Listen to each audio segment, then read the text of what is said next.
Baik, kita mulai. Assalamualaikum warahmatullahi wabarakatuh. Bismillahirrahmanirrahim. Alhamdulillahil qadimil awal bila bidayah, al-akhiril baqi bila nihayah, al-munazzahi anil jihati waz zamani wal makani wal jismiyah. Allahumma salli wa sallim wa barik ala sayyidina Muhammad wa ala alihi wa ashabihi wa man ihtada bihadihi ila yaumil qiyamah. Amma ba'du. Subhanaka la ilma lana illa ma 'allamtana innaka antal alimul hakim. Allahumma anfa'na bima 'allamtana wa 'allimna ma yanfa'una wa zidna 'ilman nafi'a bi rahmatika ya arhamar rahimin. Amin. Baik hadirin jamaah bapak-bapak dan ibu-ibu yang dirahmati Allah Subhanahu wa taala. Alhamdulillah, puji syukur kehadirat Allah Subhanahu wa taala. Hari ini kita bisa bertemu kembali melanjutkan kajian ilmu syar'i, ilmu tauhid atau ilmu akidah.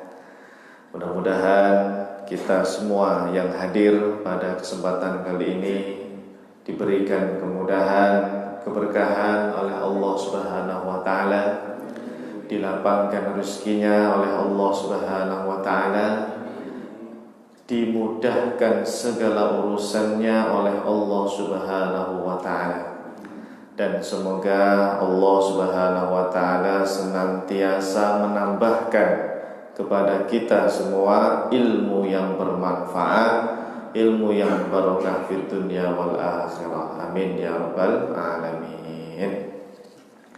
Baik hadirin jamaah yang dimuliakan Allah Subhanahu wa taala, kabar sehat semuanya ya? Semoga panjang umurnya, berkah umurnya, amin. Baik jamaah, hari ini kita melanjutkan pembacaan kitab Al-Jawahiru Al-Kalamiyah, masuk bab yang baru ya. Jadi sifat wujud, qidam, baqa, mukhalafatul hawadithi sama qiyamu binafsihi sudah saya anggap selesai. Sekarang sifat nomor 6, yaitu sifat wahdaniyah. Wahdaniyah ya, ini sifat salbiyah yang terakhir ya. Baik, sebelum kita bahas, mari kita hadiahkan dulu surah Al-Fatihah untuk seluruh para ulama kita. Ila hadratin Nabil Mustafa Muhammadin sallallahu alaihi wasallam wa alihi wa ashabihi wa azwajihi wa dhurriyyatihi, thumma ila jami'i ulama'il madhahibil arba'ah, wa nakhusu khususan ila ruh al-imam Abil Hasan al-Asy'ari wal imam Abi Mansur al-Maturidi wal imam Ahmad bin Hanbal wa Syekh Tahir bin Salih al-Jazairi, ghafarallahu dhunubahum wa satara aibahum, syai'un lillahi lahum. Al-Fatihah. A'udzu billahi minasy syaithanir rajim. Bismillahirrahmanirrahim. Alhamdulillahi rabbil alamin, ar-rahmanir rahim, maliki yaumiddin, iyyaka na'budu wa iyyaka nasta'in, ihdinas siratal mustaqim, siratal ladzina an'amta 'alaihim ghairil maghdubi 'alaihim waladdallin. Amin. Ya, terima kasih. Baik hadirin jamaah Bapak Ibu yang dimuliakan Allah Subhanahu wa taala, sifat yang nomor 6 ya. Jadi ini kita sudah masuk ke sifat salbiyah yang terakhir. Nanti saya terangkan apa itu sifat salbiyah ya. Sifat salbiyah itu nomor 2 sampai 6 Pak. Namanya sifat salbiyah. Qidam, baqa, mukhalafatul hawadithi, qiyamu binafsihi, sama wahdaniyah. Ada berapa? 5 ya. Itu namanya sifat salbiyah ya. Kalau nomor 1 wujud, sifat apa namanya? Nafsiyah ya, betul. Sifat nafsiyah. Opo iku? Ya wis engko ya, gampang ya. Apa sih itu nafsiyah? Apa sih itu salbiyah nanti ya? Baik, biar nggak ngantuk kita ini baca dulu ya sifat 20. Bismillahirrahmanirrahim.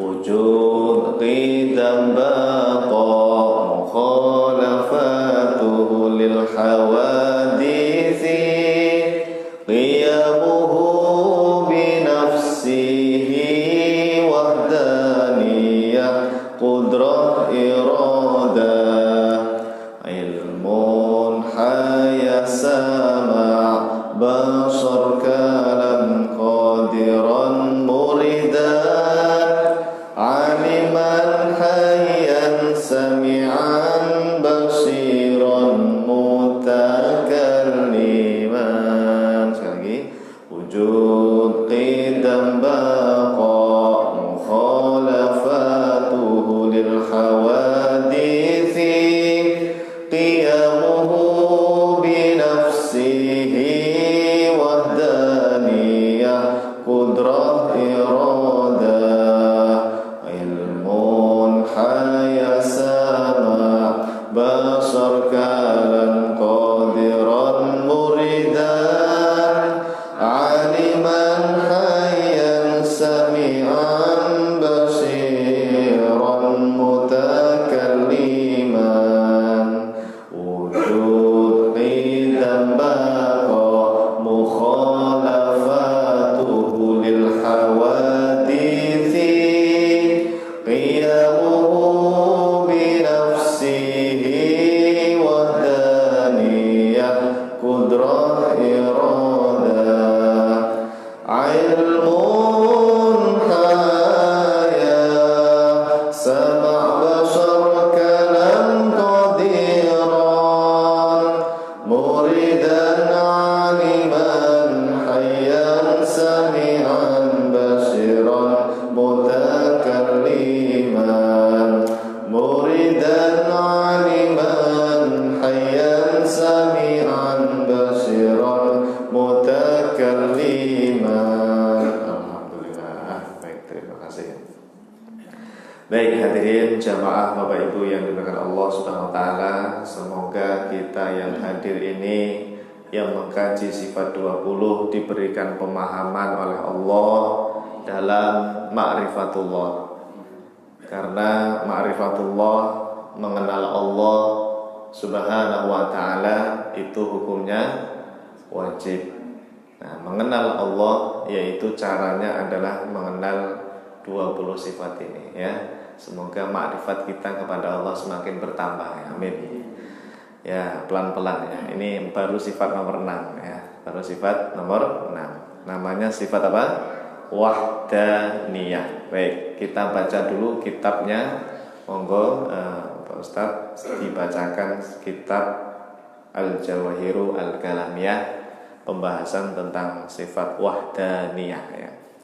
Dalnya itu ada alifnya ya, wahdaniyah ya. Ya, wahdaniyah ya. Ada, udah ketemu Ustaz Abdullah? Kaifal i'tiqad bi wahdaniyatillah ya.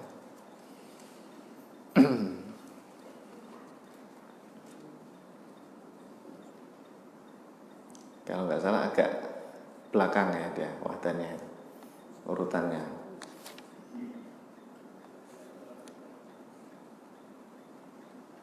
Mati, mic-nya mati. Ya langsung aja nggak usah pakai mic. Bismillahirrahmanirrahim. Qala al-mu'allif rahimahullah ta'ala wa nafa'ana bihi wa bil ulumi. Bismillahirrahmanirrahim. As-su'al kaifa al-i'tiqadu bi wahdaniyatillahi ta'ala? Al-jawab wa an na'taqida anna Allah ta'ala wahidun laysa lahu syarikun wala nadhirun wala mumathilun wala bidun wala mu'anid. Ya, wala tiddun wala mu'anidun. Ya, baik, terima kasih Ustaz Abdullah. Baik jamaah Bapak Ibu yang dimuliakan Allah Subhanahu wa taala. Bismillahirrahmanirrahim. Kitab Al-Jawahiru Al-Kalamiyah fi Idhahi Al-Aqidah Al-Islamiyah. Karya siapa? Syekh Thahir bin Shalih Al-Jazairi. Beliau termasuk ulama madhab Asy'ari ya, termasuk ulama yang bermadhab Asy'ari ya.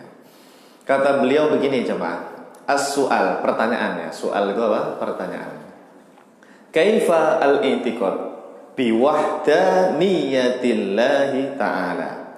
Bagaimana caranya meyakini, i'tiqad itu apa? Meyakini dengan sifat wahdaniyah bagi Allah Subhanahu wa ta'ala. Al-jawab, kata beliau, caranya adalah huwa an na'taqida annallaha ta'ala wahidun.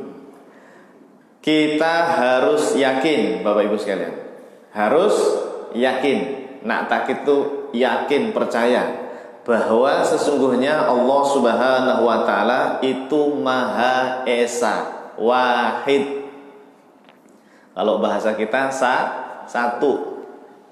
Tapi satu bagi Allah dengan satu bagi makhluk itu beda.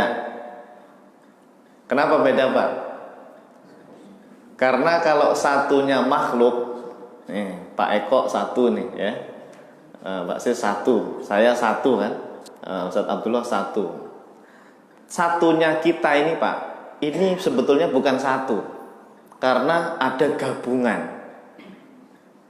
Coba, ada kepala, ada tangan, ada kaki, apalagi mata, perut, leher. Ini bukan satu ini namanya. Ini tergabung dari beberapa bagian. Berarti kita ini satunya kita ya, satunya manusia atau satunya makhluk tersusun dari bagian-bagian. Yang kalau dipotong-potong jadi banyak, ya enggak? Jadi banyak. Itu satunya makhluk, Pak. Tapi kalau Allah wahid, Allah Maha Esa, itu tidak seperti kita, Pak. Bukan Allah itu punya bagian tertentu gitu, punya ukuran, punya sisi kanan, kiri, depan, belakang, tidak, Pak. Itu bukan Esa itu, Pak. Disinilah, Pak, makna Esa yang kadang belum dipahami kebanyakan orang. Karena setahu saya, Pak, Bu, orang-orang itu memahami Esa itu ya pokoknya Allah satu, tidak ada Tuhan yang lain. Ya, itu benar Pak. Memang tidak ada Tuhan yang lain. Kan kebanyakan orang begitu kan, memahami Allah Maha Esa itu ya pokoknya Tuhan itu hanya satu. Udah, titik begitu. Itu sudah bagus. Tapi makna yang lebih dalam lagi yang tadi. Satunya Allah, Esanya Allah itu bukan tersusun dari bagian-bagian tertentu. Nah, itu namanya Esa ya. Nanti ada keterangannya nanti. Laisa lahu syarikun. Allah itu, Pak, tidak ada satupun sekutu. Sekutu itu yang sama ya dengan Allah. Wala nadhir. Nadhir itu sama. Syarik sama nadhir itu sama maknanya. Sekutu atau sepadan, persamaan ya. Wala mumathil. Mumathil itu yang sama, yang mirip, sepadan. Nggak ada di alam semesta ini yang mirip Allah atau sedikit pun, Pak, mirip sedikit pun tidak ada. Apalagi mirip 100%, tidak. Sama sekali nggak ada. Wala diddun, tidak ada mirip. Diddun itu tandingan sebetulnya. Wala mu'anid juga sama. Diddun sama mu'anid itu juga maknanya tandingan, setara. Ya, tidak ada. Ya, tidak ada yang menandingi Allah. Maksudnya itu tidak ada yang sama dengan Allah. Tidak ada yang serupa dengan Allah Subhanahu wa ta'ala. Jadi Tuhan kita ini betul-betul luar biasa, Pak. Betul-betul spesial. Sampai-sampai tidak bisa digambarkan di kepala, Pak. Kalau Tuhan-Tuhannya orang-orang kafir itu, Pak, bisa dibayangin, Pak. Ada yang nyembah patung kan? Ya, patung apa misalnya? Ya, pokoknya apalah. Dibayangin itu Tuhan mereka. Ada juga yang menyembah matahari, ya, ada ya di Jepang ya. Ada juga nyembah api. Tuhannya kelihatan gitu Pak ya. Apa spesialnya gitu Pak ya? Tidak ada istimewanya sama sekali Pak ya. Dan itu memang bukan Tuhan itu ya. Benda makhluk yang dijadikan Tuhan ya. Bukan Tuhan itu ya. Tapi kalau Tuhan kita yaitu Allah Subhanahu wa taala adalah benar-benar Tuhan yang menciptakan alam semesta yang begitu besar ini Pak. Nah, ya. Fa'lam annahu la ilaha illallah. Ketahuilah, ini dalam Al-Qur'an Pak, ayat Al-Qur'an, sesungguhnya tidak ada Tuhan yang berhak untuk disembah berdasarkan kebenaran kecuali hanya Allah Subhanahu wa ta'ala. Oke, nah ini salah satu makna wahdaniyah yang disebutkan oleh Syekh Thohir bin Sholeh Al-Jazairi. Sebetulnya makna yang lebih dalam lagi nanti Pak, di kita nanti pertemuan berikutnya masih bahas sifat wahdaniyah. Kita akan baca Syekh Nawawi bilang apa tentang wahdaniyah. Karena kalau hanya Syekh Thohir saja itu masih umum ini Pak, masih umum, belum detail beliau ya, belum detail. Nanti yang lebih detail di sini Pak. Syekh Nawawi Al-Bantani kan punya kitab namanya Nurul Dholam, Syarah Aqidatul Awam. Nanti kita tampilkan minggu depan saja ya. Karena saya harus bacakan kitab ini, termasuk Syekh Muhammad bin Alawi Al-Maliki ya, Sayyid Muhammad bin Alawi Al-Maliki juga nanti kita baca keterangan beliau lebih lengkap dari ini, lebih lengkap dari kitab Al-Jawahir Al-Kalamiyah. Nanti kita baca lagi kitab apa ya? Wis pokoknya akeh Pak, banyak ya. Nanti banyak kita baca ibarah-ibarahnya ya. Nah, untuk membacakan ibarahnya insya Allah minggu depan ya. Jadi hari ini secara umum saja. Baik, kita baca penjelasan yang pertama. Ya, ada mic ya? Masih mati? Masih. Penjelasan sifat yang keenam yaitu sifat wahdaniyah. Wahdaniyah secara bahasa maknanya adalah satu atau esa. Ya, tunggal ya, tunggal, satu atau esa. Tapi ingat ya, satunya Allah dengan satunya makhluk itu beda. Sifat wahdaniyah ini termasuk salah satu dari sifat salbiyah yang terakhir. Sifat salbiyah yang terakhir, karena sifat salbiyah itu hanya ada 5 Pak. Ini saya mundur dikit ya. Saya mundur dikit. Nah, sifat salbiyah itu nomor 2 sampai nomor 6. Nomor 6 apa? Wahdaniyah. Nah, ini sifat salbiyah yang terakhir, karena tidak ada sifat salbiyah yang lain. Nomor 7, 8 dan seterusnya itu nanti namanya sifat ma'ani. Namanya sifat ma'ani. Apa itu? Nanti ya, pelan-pelan ya. Yang penting ini kita tahu bagian-bagian sifat Allah itu diklasifikasikan ada sifat nafsiyah. Ya, nafsiyah itu wujud itu ya. Nafsiyah itu cuma satu, wujud ya. Kemudian nomor 2 sampai 6 kita baqo mukhalafatul hawadithi qiyamu bi nafsihi wadaniyah. Ada berapa ini berarti? Ada 5, namanya sifat salbiyah. Nah, wahdaniyah itu yang terakhir kan? Ya, karena ada 5 saja ya. Sifat wahdaniyah itu termasuk sifat salbiyah yang terakhir. Oke. Saya ulangi. Sifat wahdaniyah termasuk salah satu dari sifat salbiyah yang terakhir. Sifat salbiyah adalah sifat yang meniadakan suatu kekurangan yang tidak layak bagi Allah Subhanahu wa ta'ala. Jadi ciri-ciri sifat salbiyah Pak yang tadi ada 5 itu tujuan ulama memberikan sifat salbiyah itu sebetulnya untuk mensucikan zat Allah dari kekurangan. Mensucikan zat Allah dari sifat-sifat kekurangan atau sifat makhluk. Nanti kita akan tampilkan. Gimana kok bisa begitu? Nah, nanti di akhir ada klasifikasinya ya. Nanti kita sampaikan ya. Jadi dengan sifat wahdaniyah ini berarti Allah Subhanahu wa ta'ala disucikan dari sifat wujudus syarik. Wujudu asyarik. Syarik itu sekutu, padanan, serupa, atau adanya sekutu atau padanan bagi Allah Subhanahu wa ta'ala. Berarti ketika kita mengatakan Allah esa, Allah punya sifat niyah itu maknanya adamu wujudi syarik. Adamu wujudi asyarik, meniadakan adanya syarik. Apa tadi syarik?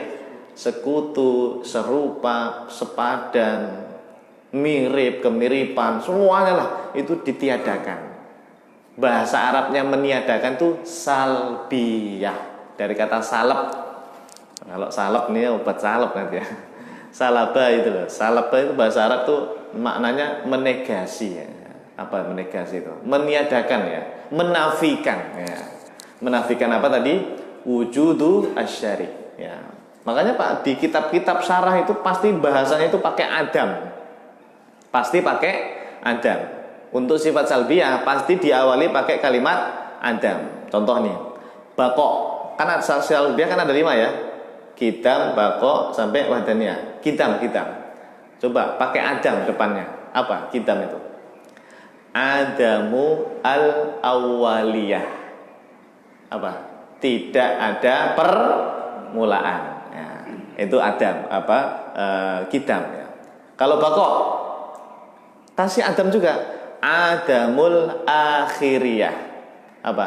Tidak ada akhiran. Allah itu kekal ya. Tidak ada akhiran.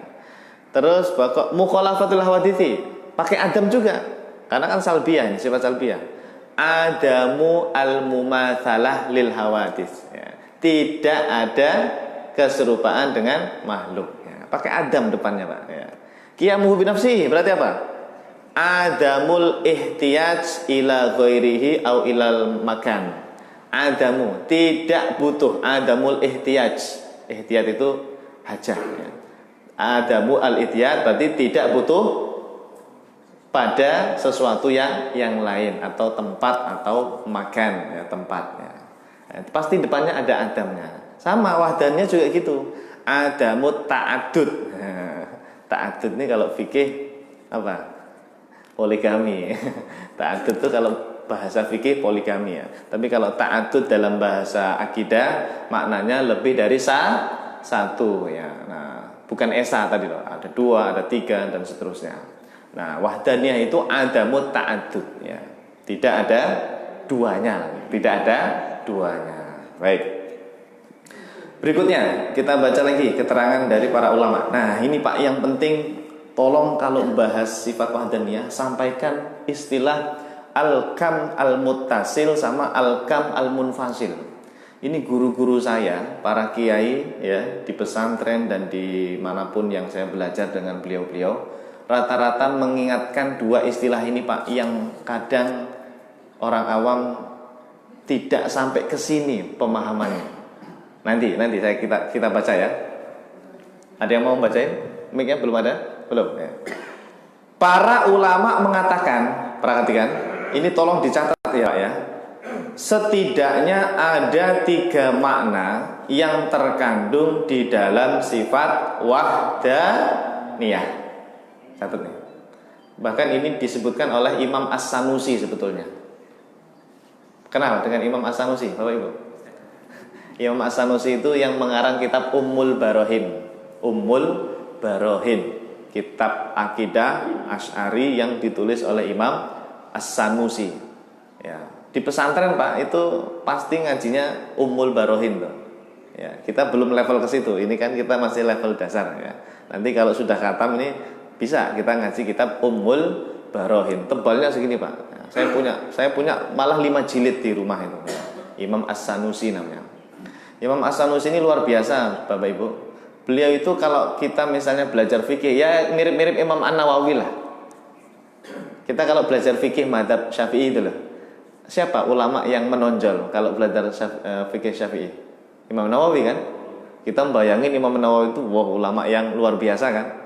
Dalam ilmu akidah itu ada Pak, mirip Imam Nawawi, namanya Imam As-Sanusi ya. Kira-kira seperti itu. Ulama hebatnya mazhab Asy'ari dalam ilmu akidah, namanya Imam As-Sanusi ya. Nah, ini keterangan ini ada itu di kitab Ummul Barohin. Baik, kita baca ya. Ada 3 makna ya tadi, 3 makna. Pertama, ini kata beliau, bermakna meniadakan banyaknya susunan pada zat Allah atau yang dikenal dengan al-kam al-muttasil. Istilah ini istilah saja Pak, dihafalin aja. Al-kam al-muttasil. Apa ini maksudnya? Artinya zat Allah Subhanahu wa taala bukan berupa benda, bukan berupa jisim. Jisim itu benda yang memiliki bagian-bagian, bukan itu. Atau memiliki bentuk, bukan itu ya. Atau memiliki ukuran, bukan. Nah, ini namanya al-kam al-muttasil. Oke, ini dicatat dulu ya. Nanti harus bisa bedain dengan yang kedua, namanya al-kam apa? Al-munfasil. Oke. Kita baca dulu ya, nanti penjelasannya terakhir. Yang kedua, bermakna meniadakan sekutu bagi zat Allah dan sifat-sifatnya yang dikenal dengan istilah al-kam al-munfasil. Apa itu? Artinya tidak ada zat lain, tidak ada makhluk yang serupa dengan zat Allah Subhanahu wa ta'ala. Sekarang biar paham Pak, coba fokus pertama sama kedua, al-kam al-muttasil sama al-kam al-munfasil. Coba Anda pahami dulu perbedaannya, sudah paham belum? Kalau al-kam al-muttasil itu kita meyakini Allah itu bukan tersusun dari apapun, bukan tersusun bagian-bagian. Itu esa. Nah, makna esa itu seperti itu. Namanya al-kam al-muttasil. Tapi kalau al-kam al-munfasil, pokoknya tidak ada zat lain yang sama seperti Allah. Pertanyaannya Pak, selama ini orang awam, kita ini kalau mendengar Allah Maha Esa, Allah hanya satu, itu yang al-kam al-muttasil apa al-kam yang al-munfasil? Nah, betul. Selama ini Pak, kita itu tahunya yang al-kam al-munfasil itu loh Pak, yang kedua itu Pak. Benar Pak. Selama ini pasti orang-orang kalau mendengar Allah Maha Esa, Qul huwallahu ahad. Terus apalagi?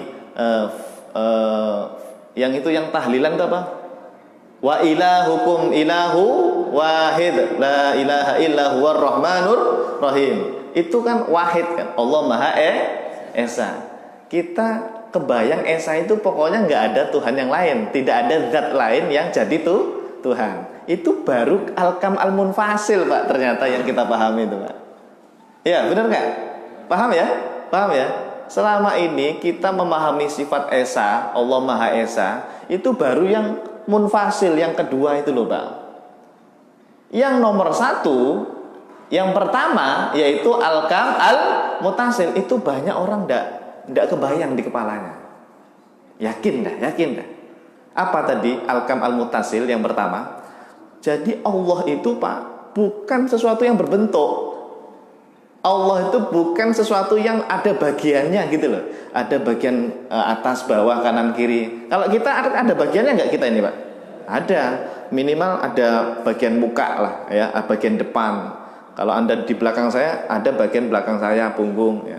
Ada kepala, ada tangan tadi, ada kaki, ada jari. Itu toh? Nah, ini kita Pak tersusun. Karena kita ini nggak esa, kita ini bukan esa. Ya, bahkan kita ini bukan satu sebetulnya ya. Kita ini satu tersusun dari beberapa bagian ya. Kalau dipotong-potong ya bukan satu lagi, jadi banyak kan. Nah, itu bukan esa. Nah, Allah itu Pak Bu, ketika kita nyebut Allah Maha Esa, Qul huwallahu ahad, itu tolong bayangkan makna nomor pertama itu loh Pak. Allah itu tidak bisa dibayangkan, bukan sesuatu yang memiliki bagian, bentuk atau ukuran tuh. Itu esa Pak. Esa itu seperti itu. Tapi nggak kebayang kita makna yang pertama ini ya kan? Ya ngaku saja. Selama ini kita itu yang nomor dua itu. Pokoknya nggak ada Tuhan lain gitu kan? Tidak ada zat lain yang sama seperti Allah. Ya pokoknya Tuhan ya hanya satu. Itu selama ini yang kita pegang seperti itu. Ternyata makna wahdaniyah yang lebih dalam itu yang al-kam al-muttasil ini. Nah, apalagi mohon maaf Pak Bu, orang awam yang tidak belajar tauhid, dia kemudian dengan imajinasinya ya, pasti akan membayangkan sosok. Entah tergambar apa, dia anggap itu Allah gitu loh. Ya, Pak Ustadz, saya kalau sholat itu membayangkan ya entah warna putih lah atau sosok apalah, itu saya anggap Allah. Nah, itu berarti bukan Allah itu Pak, itu makhluk itu ya. Yang kita bayangkan di kepala itu adalah makhluk, salah semua itu. Allah itu tidak bisa dibayangkan kok Pak. Dari mana kita bisa bayangin Allah? Ketemu saja belum pernah, melihat saja tidak pernah kita. Nah, jadi justru kalau kita bayangin sosok itu malah salah itu, salah. Jadi cukup imani Allah Maha Ada, tapi adanya Allah tidak bisa dibayangkan, tidak bisa dikhayalkan, tidak bisa terlintaskan dalam pikiran kita. Laisa kamitslihi syai'un. Qul huwallahu ahad. Nah, begitu.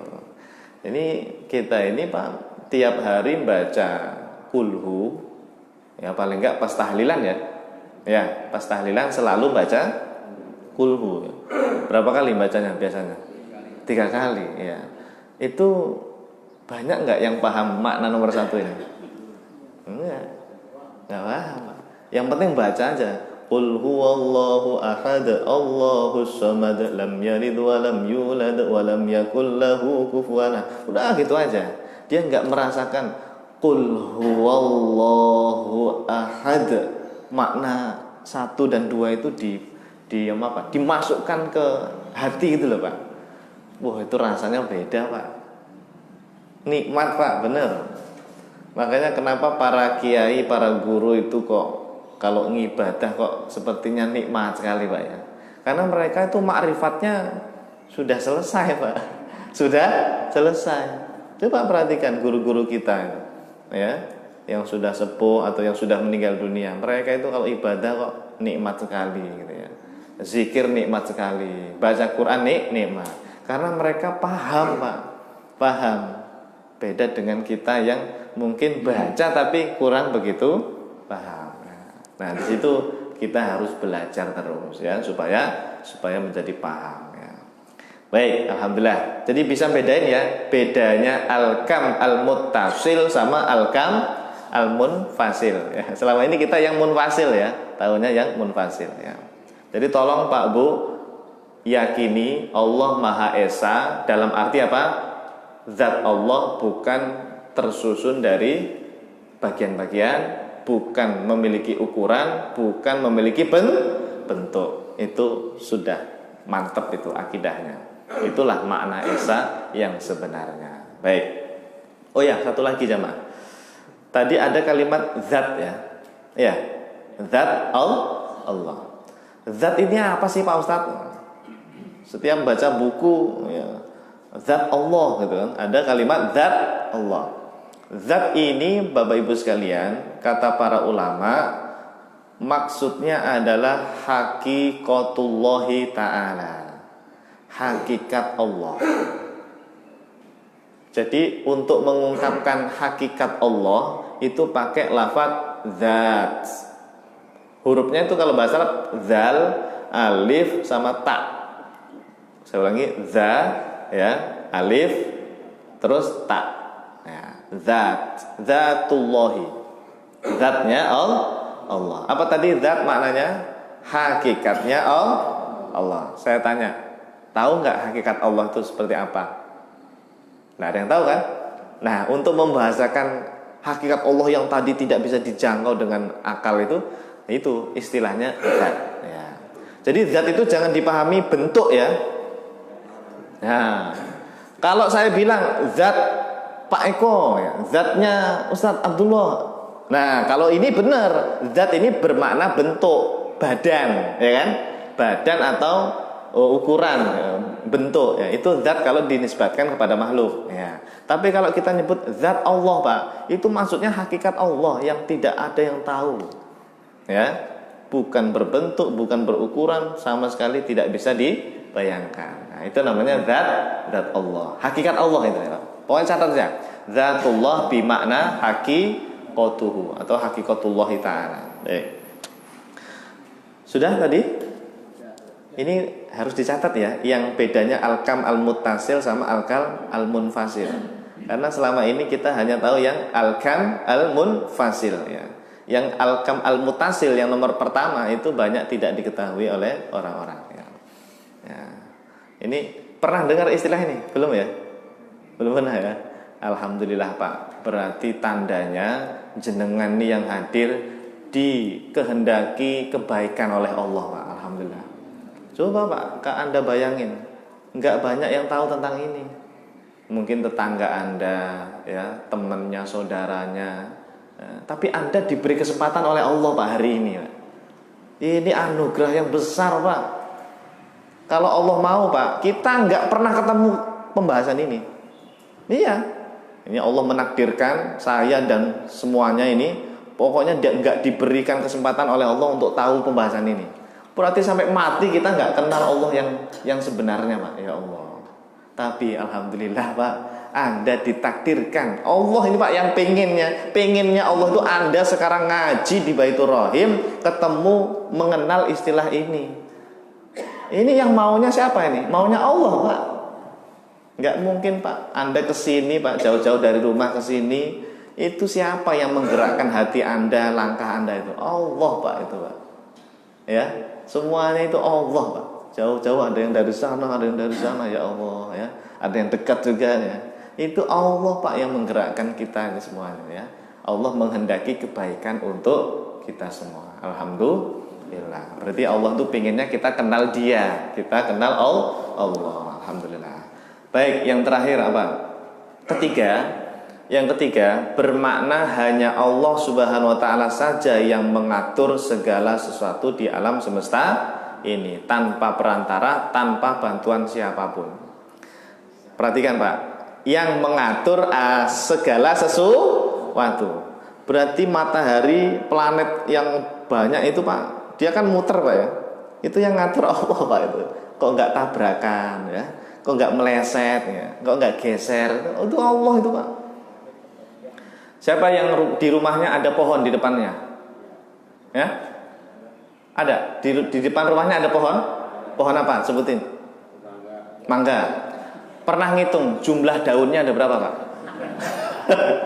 Ayo. Jumlah daun yang ada di pohon mangga di depan rumah Anda. Misalnya ada satu pohon. Kecil aja Pak, kecil aja, nggak usah yang gede, kecil. Itu berapa jumlah daunnya? Itu yang ngatur Allah Pak.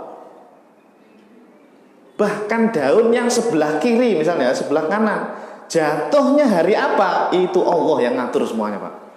Ya Allah, begitu detailnya Pak. Bahkan saya Pak, kalau lagi nyetir apa, lagi motoran apa naik mobil ya, pasti kanan kiri kan ada pohon kecil-kecil ya, pasti ya kita kan. Ada daun gerak Pak, kena angin kan? Itu daun kecil yang bergerak kena angin, itu Allah Pak yang menghendaki dia gerak. Kalau Allah tidak menghendaki, itu daun itu diem. Tuh, ya Allah. Harusnya berpikir seperti itu kita. Untuk menunjukkan bahwa Allahu Akbar. Allah itu maha segala-galanya.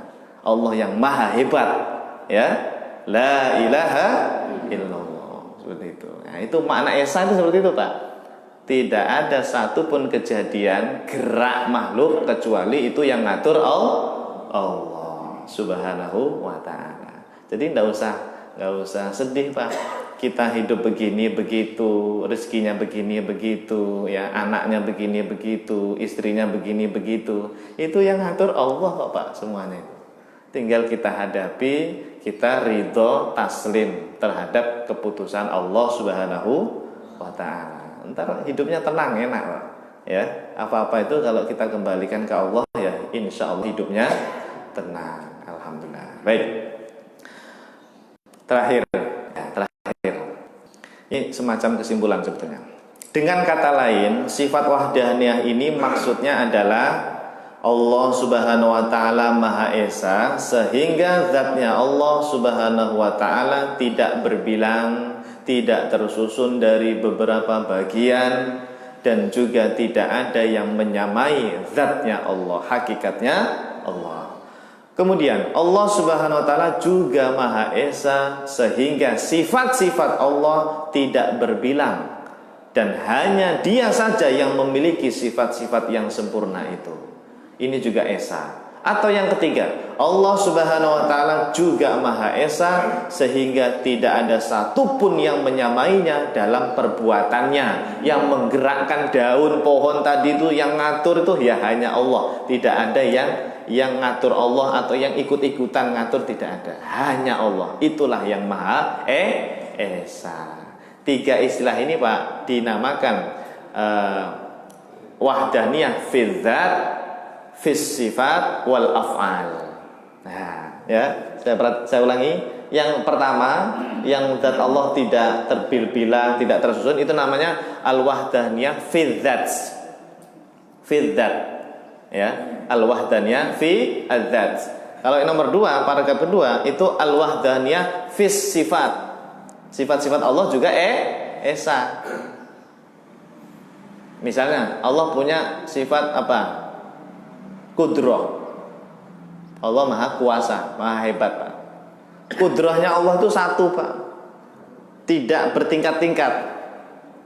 Kalau kita Pak punya nggak kekuasaan, kekuatan? Otot punya nggak? Punya ya. Tapi kekuatan kita itu punya tingkatannya. Saya ngangkat benda ini sama ngangkat motor, kekuatannya sama nggak? Kudroh saya beda dong. Kalau ini paling kudrohnya kecil aja lah, paling berapa persen ya. Tapi kalau motor harus kuat. Nah ini kudroh kita ini nggak esa nih Pak. Ada yang kecil, ada yang sedang, ada yang besar gitu. Kalau kudrohnya Allah tuh esa Pak, satu. Nah, pokoknya tidak bisa dibayangkan kudrohnya Allah ya. Itulah namanya Maha Esa fis sifat ya. Maha Esa fis sifat ya. Dan yang terakhir Maha Esa fil af'al ya. Jadi al-wahdaniyah fil dzat was sifat wal af'al. Oke, wallahu a'lam bishawab. Nah, ini baru mukadimah saja ya. Nanti minggu depan kita baca ibarah-ibarah para ulama, biar tambah mantap ini penjelasan makna dari sifat wahdaniyah ini ya. Alhamdulillah. Ada informasi baru Pak dari sifat wahdaniyah ya. Ada tadi istilah al-kam, al-muttasil, itu yang tadi paling penting ya. Alhamdulillah. Baik, ada pertanyaan? Kalau tidak ada kita tutup ya. Silakan. Waalaikumsalam warahmatullahi wabarakatuh. Ya. Mohon penjelasan itu Pak yang sifat kesimpulan nomor 3 tadi. Yang mana? Bahwa segala sesuatu kan yang mengatur alam. Oh, betul. Bagaimana hubungan korelasinya dengan kalau tak pernah saya dengar bahwa Allah tidak akan merubah satu kaum apabila kaum itu tidak merubahnya. Oh. Jadi di situ kan kita ada ikhtiar Pak. Ya, betul. Tolong Pak dijelaskan dengan makna yang tadi Pak. Ya, baik. Bagus ini, bagus ya, bagus. Ini perhatikan Pak, ada dua sisi ya. Sisi pertama, segala sesuatu itu yang ngatur kan Allah, yang menentukan Allah. Pokoknya sudah final, Allah yang mentakdirkan ya semuanya. Tapi di sisi lain, manusia itu bisa menentukan takdirnya dengan cara disuruh Allah untuk ikhtiar, gitu kan ya? Untuk ikhtiar. Kata Allah gimana dalam Al-Qur'an itu? Innallaha la yughayyiru ma biqaumin hatta yughayyiru ma bi anfusihim, gitu kan ayatnya ya. Allah itu tidak akan merubah suatu kaum sampai kemudian dia sendiri yang merubahnya. Ini maksudnya Pak, dari sisi makhluk. Pak, Bu, dari sisinya kita, kalau kita ngapa-ngapain itu jangan bawa-bawa tadi takdir Allah. Kalau dari sisi makhluk, kita harus berusaha. Jangan bilang begini, pokoknya ini takdir saya begini Pak Ustaz, saya jadi maling ya, takdir saya begini Pak Ustaz. Ya jangan. Kita ini harus punya ikhtiar, kasep, bisa kok menghindari maksiat itu bisa. Bisa kok menghindari dosa itu bisa. Bisa bekerja. Nah, ini kita melihatnya itu dari sisi manusiawinya. Tapi ketika melihat Allah ya, ketika dikembalikan kepada Allah, baru Pak kita bilang segala sesuatu ini memang sudah kehendak Allah. Jadi kita memang harus membedakan Pak, mana sisi dari Allah, mana sisi dari kitanya. Gitu. Kalau kita nggak usah ikut-ikutan takdir tadi, biarlah itu takdir Allah. Kitanya ini jangan pusing dengan takdir Allah tadi. Cukup kita berusaha. Nah, usaha kita itu sebetulnya adalah takdir Allah juga. Ya Allah, saya pengen begini, berubah dari ini berubah. Ketika Anda berdoa pun itu sudah takdir Allah itu Pak. Anda minta berubah itu sebetulnya itu bagian dari takdir Allah sebetulnya. Intinya yakini Pak, semua yang terjadi di kehidupan Anda Pak, sedetail apapun hidup Anda itu di rumah, punya masalah sama istri sama anak, itu semuanya sudah takdir Allah Pak. Cuma tadi sebagai hamba kita ini tidak usah berpikir takdir tadi lupa. Bahkan dilarang Pak, oleh para ulama itu dilarang. Jangan bahas dalam-dalam masalah takdir. Cukup bagi kita ini sebagai hamba berusaha ibadah. Wes, itu aja. Kita melihatnya dari sisi manusia saja. Berusaha ibadah gitu, ikhtiar dan ibadah gitu aja. Urusan takdir itu Allah Subhanahu wa ta'ala. Begitu cara memahaminya ya. Harus ada dua sisi. Dipahami dari sisi manusianya, dipahami dari sisi Allah Subhanahu wa ta'ala. Wallahu a'lam. Itu nanti pembahasannya di sifat ini, sifat iradah. Ya, nanti dibahas itu Pak, sifat iradah. Berarti ini wahdaniyah, qudrah iradah ya. Masih dua lagi ya. Nanti kita bahas tentang ini Pak, perbedaan Ahlus Sunnah dengan Jabariyah dan Qadariyah masalah takdir. Ya. Ahlus Sunnah itu nanti berbeda dengan Jabariyah dan Qadariyah. Insya Allah nanti kita bahas. Baik, cukup ya. Terima kasih. Nanti kita lanjut lagi di pertemuan berikutnya. Kita tutup dengan doa bersama. Bismillahirrahmanirrahim. Alhamdulillahirabbil alamin. Allahumma shalli wa sallim wa barik ala sayyidina Muhammad wa ala ali sayyidina Muhammad. Allahumma anfa'na bima 'allamtana wa 'allimna ma yanfa'una wa zidna ilman nafi'a wa zidna ilman nafi'a wa zidna ilman nafi'a bi rahmatika ya arhamar rahimin. Rabbana ighfir lana dhunubana wa liwalidina warhamhum kama rabbawna shighara. Rabbana hab lana min azwajina wa dhurriyyatina qurrata a'yun waj'alna lil muttaqina imama. Rabbana zalamna anfusana wa illam taghfir lana wa tarhamna lanakunanna minal khasirin. Allahumma rzuqna ma'rifataka ma'rifatan sahihah bi rahmatika ya arhamar rahimin. Allahumma rzuqna husnal khatimah bi rahmatika ya arhamar rahimin. Rabbana atina fid dunya hasanah wa fil akhirati hasanah wa qina adzabannar. Wa sallallahu ala sayyidina Muhammadin nabiyil ummi wa ala alihi wa sahbihi wa baraka wa sallam. Subhana rabbika rabbil izzati amma yasifun wa salamun alal mursalin walhamdulillahi rabbil alamin. Terima kasih. Subhanakallahumma wa bihamdika asyhadu an la ilaha illa anta astaghfiruka wa atubu ilaik. Assalamualaikum warahmatullahi wabarakatuh.